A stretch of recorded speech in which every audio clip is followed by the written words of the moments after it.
انت صوفي اشعري؟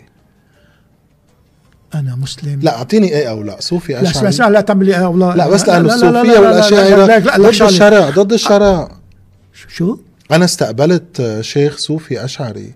منو؟ ايش ابوه؟ هو مع الاسد وضد الشرع. الله يسامحه. لك الله يسامح الجميع. الله يسامحه، لانه هو اصلا عيب عليه هالكلام يحكي. هو عالم ما شاء الله عنه. كمان علماء الدين ما بدهم يفوتوا بالسياسه، كان يستخدمون الاسد للمنابر السياسيه. بتعرف شو قال وزير الاوقاف من كم يوم؟ شو قال؟ قال المشايخ كانوا يعيشون في حلق ألغام وهم مجاهدون مثل ما كان المجاهدون. حاج بقى الله يخليكم، الله يخليكم، ما حدا كان عايش بحق الألغام إلا الناس السوريين. الشعب السوري نفسه كانوا المشايخ ياخدوا مصاري من الأسد. صلى على النبي. اللهم صل على سيدنا محمد. كل لحظة وكل دقيقة كنتوا يا خي تناصروا الأسد. عم بحكي على شيوخ الصوفية والأشاعرة. كنتوا تحاربوا السلفيين، تناصروا الأسد وتدافعوا عن الأحباش. بعد ما فتحت لك ملف الأحباش اسم الله كتاب حضرتك يا شيخ. يعني أنت هلا ما بخلص بحث تعرف أنت تعرف أخي بدي معك حلقات والله العظيم. تعرف كرام، أنا بحب أنت يعني الحمد لله منك هين وعندك معلومات، ولكن معلوماتك لا تستند إلى شاهد أو دليل أو برهان. عندي الشاهد يعني وعندي الدليل، يعني مثلا وعندي البرهان. اللي استقبلته هذا الشيخ اللي استقبلته شيخ شبيح. قال لك انا استقبلت شيخ شبيح. ما بعرف انا شو شبيح شو ولا لا. وانا اليوم عم بحكي يعني مع شيخ مخابرات. يعني بدي اقول لك وقبل كان في عندي شيخ سلتة. صلي شو الشيوخة انتم من وين عم تجوا؟ صلي على النبي شوي. صلي على النبي، لانه ليش بقول لك صلي على النبي مشان تروح مشان ما تروح ما تعصب. ايوه هيك. شوف يا شيخ، المشايخ لما قلت لك انا وزير الاوقاف هلا الوزير الاوقاف كانوا بحق الالغام. كانوا بحق الالغام وفعلا هيك. هلا كل مشايخ الشام روح شوفوا شو عم يحكوا. هذا اللي كان لك رجب ديب. مين رجب ديب؟ الشيخ رجب ديب من هو؟ تعرفه؟ لا والله. لو بتعرفوا كنت لك قلت تحكي هالكلام اللي قبل شوي حكيته. لك يا اخي كنا نشوف ولا المشايخ؟ لا اللهم وفق السيد الرئيس. كرام لا تحكي لي على الظاهر. انا بحكيك من هون وبروح بساعد من هون. انتبه. رجب ديب، الشيخ رجب ديب هذا الصوفي الرباني العارف بالله. هاي لك تفضل روح المنشور باليوتيوب. رجب ديب كان يبعث مساعدات للثوار في إدلب وفي المنطقة اللي بحرسته وغيره. ايه شو هو؟ مين؟ هو كان مع النظام؟ مع مين؟ ما كان قاعد كان يعطي دروس. انت قصدك كان يساعد بدون ما يعرفوا النظام؟ طيب لك احمد مين لك ما بس هيك لك لا اسمع الله يرضى عليك لا تعمل لي هيك. وعد مشايخ مثلهم بس كانوا صامتين وكانوا يقعدوا بالصف الاول. مقبول انه يسكت الشيخ؟ شوف مقبول برأيك؟ لا شوف كيف انت عم تشوف قاتل عم يقتل الناس بتسكت؟ ليك لا لك شغله الا اذا كنت شريك بالقتل. كلهم لا يكلف الله نفسا وسعها. انا لو مشايخ الشام ما حافظوا على مدارسهم ومساجدهم ودروسهم وطلابهم لكن انتهت الشام. لما فاتوا الاخوه هلا ما كانوا لقوا شيخ، ما لقوا مشايخ اصلا، ما لقوا دين. الدين حفظ عليه من هؤلاء المشايخ. الدين بعضهم ما كلهم. من الصوفيه؟ ما بس بالصوفيه والاشاعره؟ من كل شيخ. شو لا سبت لي مشاعر يا خي انتوا الصوفيه والاشاعره يعني انت شو فهمان عن المشاعر انت الصوفيه والمشاعر لا اشاعره شو فهمان عنه انت؟ رقاصين شكيكين سياح. يعني انت يعني بدك تقول 85 95% من الامه رقاصين؟ طبالين رقاصين 95% من امه الاسلام وشبيحه ما شاء الله عنك. من كل الصوفيين والاشاعره. استغفر ربك. تعرف اليوم بدك شو بدك تعمل؟ تعرف شو بدك تعمل؟ تروح صلي قيام ليله 2 مرسقسين تقول يا رب اغفر لي على هالكلام اللي قلته هلا. متعديين على السنه والجماعه تعدي. حاشا. تستعينوا وتستغيثوا بالاولياء، بتعبدوا قبور، بتطبلوا بالطبول، بتغنوا وبترقصوا بالمساجد. يا الله شو ما أصعب ما أصعب. وغير هيك مخابرات وشبيحة. يا الله ما أصعب. وبتقولوا انكم سنة. تعرف انت انا كل انت ما لك علاقه بهالكلام. لا هي الحقائق اللي بتنقال عنكم. لا ما حقلك انت علاقه انت صوفي. حتى بس صوفي. انت صوفي ولا بس ولا صوفي؟ حقلك اكثر من هيك. شكلك صوفي. انا اعتبر انه من لم يكن صوفيا فهو لا يعرف الاسلام. بدك اكثر من هيك؟ شو لكم علاقه بالاسلام؟ الصوفيه هي جوهر الاسلام. الصوفية جوهر الإسلام. تركني من الرقاصين، عم قل لك الصوفية أهل السلوك، أهل الله في أرضه. أنا عم بحكي كلام تماما هو الواقع. شوف الأشعرية، مين الأشعرية؟ أبو الحسن الأشعري. لخي بتلحقوا الناس، انتم بتلحقوا بني ادم. كبار انت بداية حديثك كان جميل جدا بالحلقة. قلت انا مؤمن بالله وبرسوله، وحتى ذكرت جملة كتير حلوة انه انت تتبع الرسول بكل شيء. شو بدك بابو الحسن؟ عظيم. من هو ابو الحسن؟ ما بدي اعرف. طيب عظيم. شو بيعني شو لي؟ دينه؟ شو بيعني لي؟ شو دينه؟ برأيك؟ اسلام. شو دينه؟ شو دينه؟ شو يعني يتبع سنة النبي. شو بيحكي؟ بيحكي بأحاديث النبي. طيب إذا قلت لك ولما قرأ كتاب أحمد بن حنبل قال لهم بطل بدي تركني شو لا كل ما يقوم به ليقول به أحمد هو صحيح. تركني من سيدي أبو الحسن رضي الله عنه وقدس الله روحه. سيدك؟ سيدي وسعد راسي كمان. سيدك؟ وصار راسي كمان. بيسوى راسي. شفت إنه رقاصين أنتم الصوفيين. ماشي الحال، ما مشكلة. الله يسامحك. روح بدك تستغفر ربك. أنت برجع بقول لك سيدك صار أبو الحسن. ما بس سيدي، والماتردي سيدي والأشعري وأهل الدين كلهم فوق راسي هون. اخس. أولا اخس على الأشعري اخس على رجال الدين الذي لا يعرفه. تعرف شو قال؟ لأنه الناس اللي عم ينتقدوه مثلا مثل ما بقول أنا أقول الوهابية أحسن. ليش السلفية بتخاف منهم؟ ومحضروك هلا. أنا سلفي. أنت سلفي؟ أنا سلفي صوفي. يا شيخ أنا سلفي صوفي. ما في سلفي صوفي والله. يا سلفي سلف صالح، يا أما ما بدنا ولا سلفي غيره. شو السلف؟ سلف صالح نحن بدنا. بس بدنا السلف شو الصالح اللي اجوا من بعد الرسول. اللي انت انا عم بسألك شو السلف اللي هن كانوا انت بعد الرسول. انت عم تسألني شو السلف؟ شو السلف؟ انا عم بسألك انت شو السلف؟ انت عم تنتقدني. شو السلف؟ انت عم تقول لي انا سلفي صوفي. شو يعني شو السلف؟ يعني سلف الرسول. شو سلف الرسول؟ اللي اجوا من بعد الرسول على سنة الرسول، واللي طبقوا احكام واحاديث الرسول، واللي مشيوا بالسنة النبوية الشريفة. يعني هلا ابو حنيفة سلفي ولا مو سلفي؟ يعتبر سلفي اذا عم نحكي على السلف الصالح. والهشام الشافعي. ايه انت عم تحكي هلا بس لا انت حكيني بالتحديد. الرسول ما كان يرقص بالجامع، الله يخليه. الرسول ما كان يتعبد قبور. سبحان الله. الرسول ما كان يتوسل بالاولياء. ليك انا القصه فيني. لك الرسول ما كان يحتفل بعيده يا خيي. ليك كرام لو غيرك حكاها بقول معلش. لا قول. انت بتسمع اغاني؟ بسمع اغاني انا. لا ما في رقاصين. لا عم تسمع رقاصين. ايه بس انا مش معناتها انه بروح برقص بالمسجد. شو بعرفني؟ لا انا عم بسألك. ايه انا بعرف انه الغناء حرام عند السلفية. انت ايه بتسمع اغاني. بسمع اغاني وبحضر حفلات. مع الرقاصين. ما برقص.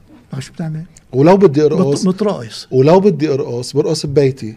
طيب ما برقص بالجامع. هيدا بيت الله. هلا قضية الرقص مين قال عم بيرقصوا بالجامع؟ وين؟ تاخدكن الحالة والله. وبتفوتوا طبل وزمر. قال لك على الطبل منقول لا اله الا الله. طيب اسألك سؤال. ولك على الطبل. انت واضح انت ورد لك شيء احاديث النبي صلى الله عليه وسلم عندما جاء الاحباش وكانوا يطبلون ويرقصون في المسجد عندهم للنبي. وصل لك هذا الكلام؟ يا ساتر يا رب. وصل لك هالكلام؟ يا ساتر. امام النبي عليه الصلاه والسلام. وكمان هيك ستنا عائشه كانت تنظر من وراء كتف النبي عليه الصلاه والسلام لهذا الموضوع. والنبي جالس وقاعد وشايف. على فكره هذه قضيه الرقص عيب نحكيها على اهل الله. هلا في ناس. مين اهل الله؟ في ناس مين اهل الله؟ خليك معي شوي. لك انتم عم تقولوا شو اهل الله. خليك معي. الله لا تقول انتو. انا عندي شيء كمان انا احتفظ فيه. انا مستغرب انا اصلا ما بحب كيف انت صوفي. انا ما بحب، يعني تاريخك ما بيقول انك صوفي. لا ما بس هيك، انا اصلا ما بحب الوقوف والذكر على الوقوف والتمايل، ما بحبه. انا ما بتحب. انا بحبه هذا. بحب انا اكون جالسا ومركزا. شو بتعملوا ذكر الله. شو بتعملوا يعني؟ ذكر الله. يعني بس يرقصوا بالجامع شو بيقولوا؟ ذكر الله. هذا بسموه اخذ الحال، يعني يعني يغيب الانسان عن حاله. شعوذه. لا هلا لما بواحد بيغيب عن حاله وشعوذه، هلا بالله عليك بدي اسالك. مخاويين جان. لا اتركوا هالدين. منين؟ اتركوا هالدين. منين هذا؟ يا رجعوا للسلف الصالح، يا اما خليكم عم تخاووا جان وترقصوا وتطبلوا وتزمروا وتعبدوا قبور. والله يقول له هالكلام سيدنا عثمان بن عثمان، له هالكلام الله يرضى عليك. لما راح على المنبر وبرم فيه المنبر، قال له قال له سيدنا عثمان، لما اخذوا الحال والمنبر اهتز، حتى اهتز بالنبي عليه الصلاه والسلام، حتى ما بس هيك لك قل له ما بدي اعيد. لا اسمع لا تاخذني هيك. لا قل له للمنبر، قل له لجذع الشجره الذي حن على النبي، حن للنبي عندما تركه وأن من ترك النبي شو خاص هاي؟ شو خاص يا شيخ؟ لك أنا عم شبه لك الجماد. لما بيجي إنسان ذاكر خالص لله عم يذكر الله وبياخذوا الحال والأنين ويبكي أو بيبرم أو بيعمل أي شيء، ما تصنع. ما أنه تعال شوفوني، أنا عم بقول لك واحد أن لهذا الحب الإلهي الذي نزل على قلبه، نزل على قلبه من حب الله وحب رسوله. لك شبك أنت شو عم تحكي؟ لك الحب عندما يأتي الإنسان، لك إذا عم تحكي لي بحب قيس وليلى، لك قيس ده عن طار عن عقله بليلى، لك ما بدك تطير لي عقلي بحب إلى ربي وبحب إلى رسول الله صلى الله عليه وسلم.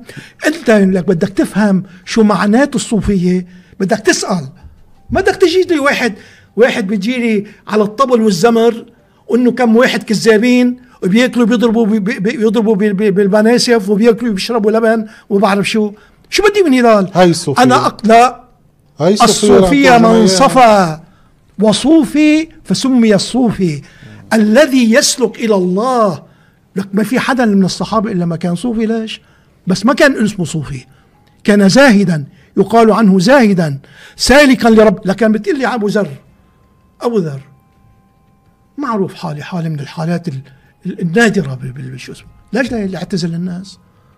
ليش لا يعتزل الناس؟ هيدا زهد اسمه. شو الزهد؟ شو الصوفية؟ اعتزل الناس. شو الصوفية أغراق. انتو شوهتوا الصوفية خيي بهالطقوس اللي عم تمارسوها. مين انتو؟ اللي عم يمارسوا هالطقوس. أنا يمكن لا اللي عم يعملوا هالطقوس.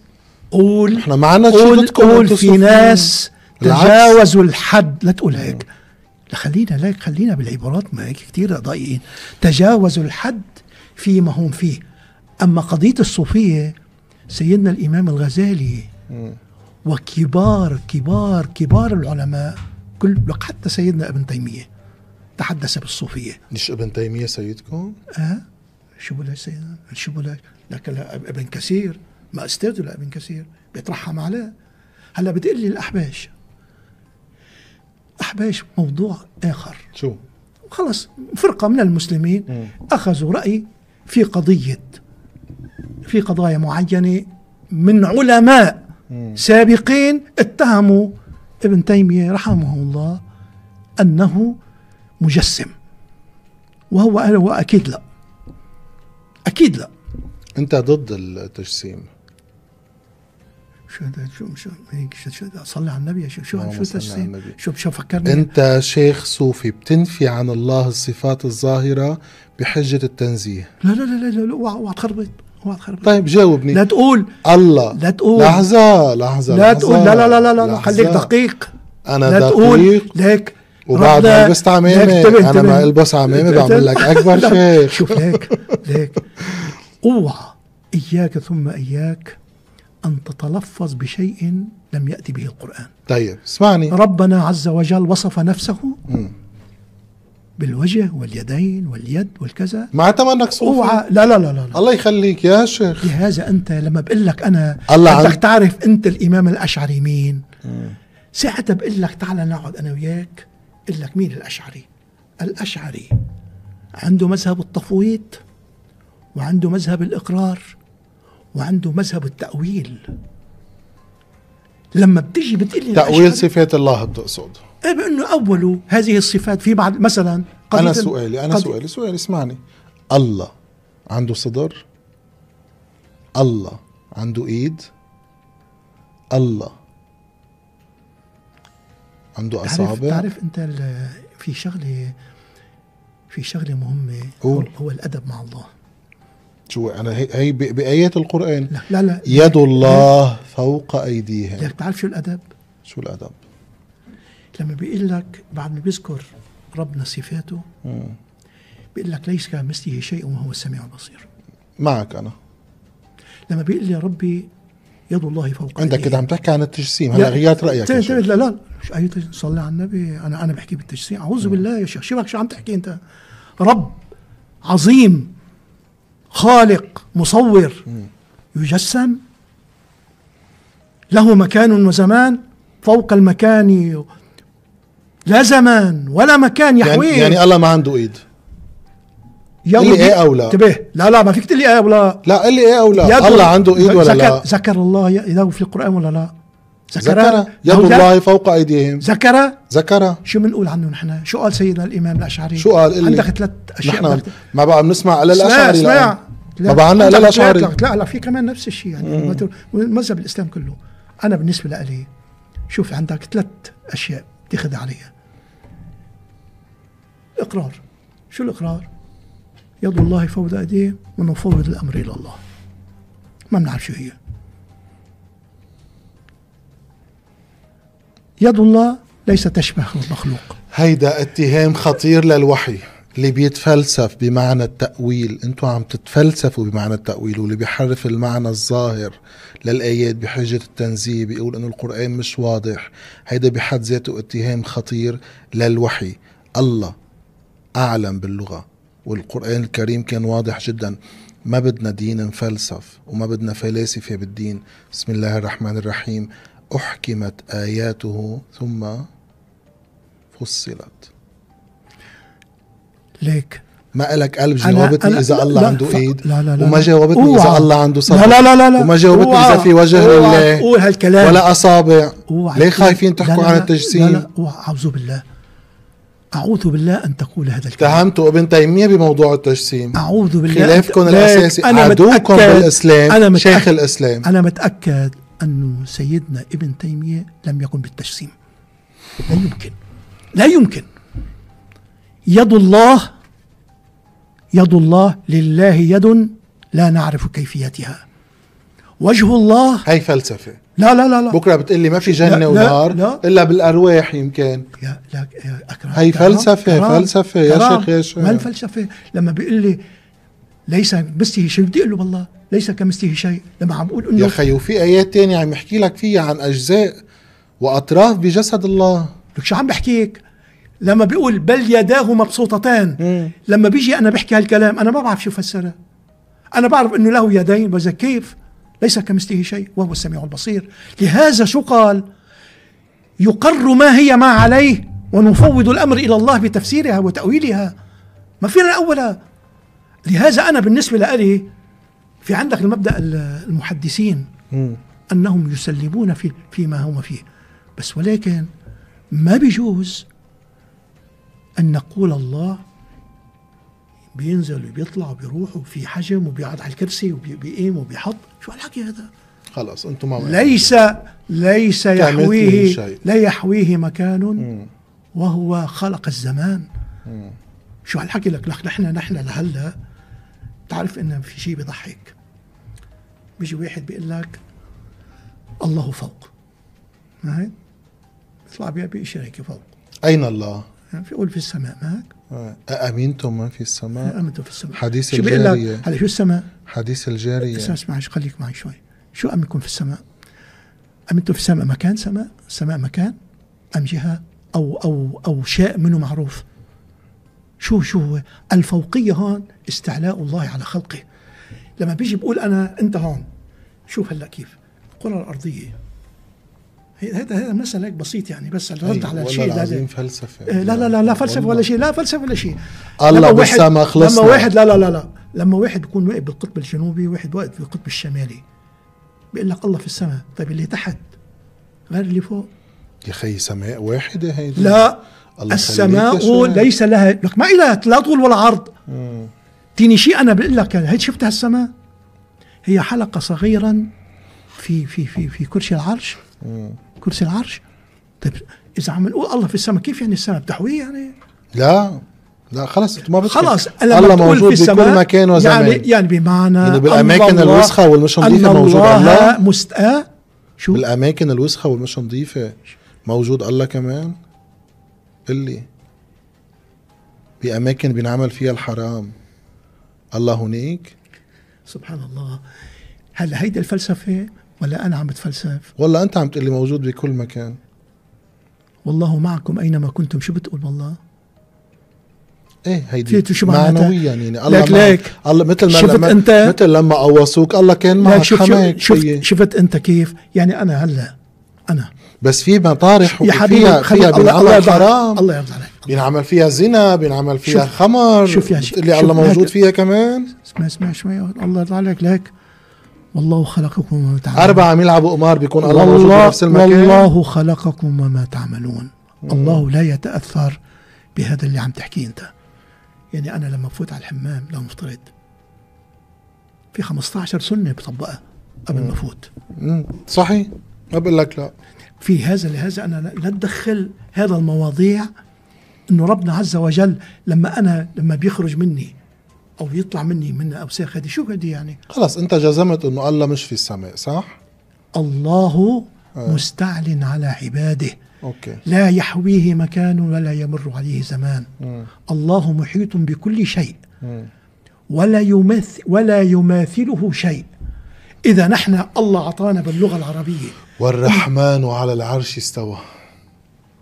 ما حرد عليك. تعرف سؤال خلاص والله سيدنا مالك. تعرف سؤال سيدنا مالك يا خي والرحمن على العرش استوى. شو استوى؟ يعني وين على العرش استوى؟ وين العرش؟ شفت فكرك وين راح يا حرام؟ شفت شو وجعت لي قلبي انت هلا ربك يلي خلق العرش بيحتاج للعرش يستوي عليه؟ هو قال لك هيك بالقرآن يعني بمعنى انا ما عندي يستوي. بدك تتفلسف على الله؟ اسمع يا شيخ. الله قال لك بالقرآن والرحمن على العرش استوى. هذا دقيق الكلام. الله عندما خلق العرش يحتاج اليه؟ لك انت شو لك على اذا يحتاج او ما يحتاج؟ انت عم بسألك. الله عم يقول لك والرحمن على العرش استوى بالقرآن الكريم. طيب هذا بدي اجي انا اقول هل ما اقول يحتاج ولا لا؟ انت بعقلك لما كان قبل العرش ما كان الله موجود؟ ما كان الله موجود؟ هاي الفكرة اللي انتم ما عم تطلعوا منها. لا الله منه موجود كان قبل العرش، وكان قبل كل زمان. لك الله قبل العرش والفرش والسماوات والأرض كان ولا مكان، وهو على ما هو عليه كان. لهذا أنا برجع بقول لك ربنا لا تماثله شيء. أنا بالنسبة لي أفوض كل شيء إلى الله. مفترين. عندك دليل يثبت وجود المهدي المنتظر؟ من موجود ولا كيف موجود؟ يعني إنه حيطلع بعد. أكيد، لكن في أحاديث صحيحة، أحاديث ضعيفة صحيحة، متواتر معنوي. أحصوها بحوالي 50 فوق 50 بشوي. متواتر عم بحكي. يعني بيظهر المهدي آخر شيء بإذن الله. بكل القرآن الكريم لم يرد ذكر المهدي. ما ضروري. ورد مرة أو مرتين بأحاديث متواترة، آحاد حتى ضعيفة. ورد فيها مش إلا من ضعيفة، صحيحة متواترة. 12 مؤمنين إنه حيجي المهدي ويطلع بآخر الزمان، صح؟ هلا المهدي يجي لكل حدث حديث. في مهدي يعني؟ أكيد إن شاء الله في مهدي. خي أنا ما بعرف إنه، أنا صراحة ما بقول إنه في مهدي، بس ما عندي الحقيقة إني أقول هيدا الشيء 100%. وسيظهر في مكان معروف يعني. اللي وين؟ في مكة والمدينة. ويصلي بالشام. ويصلي وراءه سيدنا عيسى عليه السلام. عيسى مين قالون هدول؟ سيدنا النبي بأحاديث إحاد، صح؟ لا متواتر. بنقول لك متواتر معنوي. أنا يعني بعرفه إحاد. أنا بعرفه إحاد وضعيف. بس هذا لا متواتر. يا خي المهدي منه ركن من أركان الإسلام، يلي ما بينكره لا يكفر. لا. إذا نكرنا وجود المهدي ما في مشكلة. كفار. اعتقاد فيه مبني بس على الأحاديث. من قال كفار؟ وبعضها محل خلاف مثل ما بيقول. يعني مثلا ما في دليل صريح بالقرآن ولا حتى عليه إجماع بين العلماء. سيدنا عيسى عليه السلام موجود بالتصريح كامل إنه سوف يأتي. وهم سياسي لحتى يستخدموا بس تخدير الناس ويمرروا مشاريع طائفية بين السنة والشيعة.